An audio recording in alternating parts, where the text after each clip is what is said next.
So Kiran గారు ముఖ్యంగా లలిత jewelleries ఉమ్. Almost బాగా నష్టాల్లో ఉన్నప్పుడు మీరు టేకప్ చేసినట్టు అవును సార్ 1999 సార్ ఫిబ్రవరి. మీకు ఎందుకు ఏమి సెంటిమెంట్ అక్కడ పనిచేయలేదా? ఎట్లా ఎందుకు సిక్ యూనిట్ ఒక రకంగా సిక్ బిజినెస్ ని మీరు టేకప్ లేదు చేశారు? సార్, ఏమైంది సార్ అంటే నేను మీకున్న మీకు- కాన్ఫిడెన్స్ ఏంటి? సార్ ఫస్ట్ ఒక విషయం చెప్పాను ఉమ్, సార్. 65 గ్రాములు ఒక ప్యాకెట్ లో పెద్ద అవును. పెద్ద బిల్డింగ్ లో పోయి 65 గ్రాములు ప్యాకెట్ అమ్మాను సార్. ఉమ్. అది ఫస్ట్ లలిత జ్యువెలరీ సార్. ఓ. ఆ షాప్ ఏ పరిస్థితిలో క్లోజ్ అవ్వకూడదు.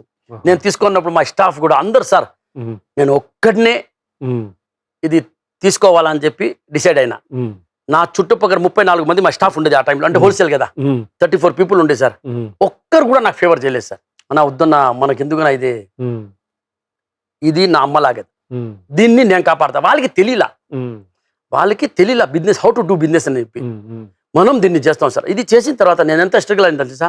నా wholesale business stop sir second day. Um, ఎవరు కొన్ని అంటారు నాకు, ఉమ్, నీకు నాకు కాంపిటీషన్ అంటారు.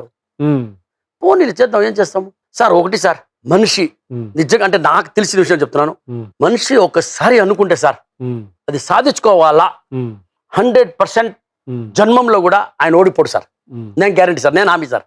ఆ పట్టుదల ఈ పట్టుదల ఉండాలి. ఎవరైనా ఉంటే నన్ను అడగండి, నేను మీకు సలహాలు ఇస్తా. ఉమ్, ఉమ్, లేదు సార్, ఆ పట్టుదల అనేది మీ మనిషి సార్.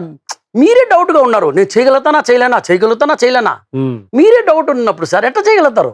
50% ఆడే పోయింది. ఆడైపోయింది సార్, 75% అయిపోయింది సార్. దాని తర్వాత మీరు జస్ట్ యూఆర్ స్టాచ్యూ, మీరు ఏం నథింగ్ డూయింగ్. అది అసలు మీరు చేయకుండా ఉండేది బెస్ట్. ఉమ్. అది మీరు లాస్ చేస్తారు.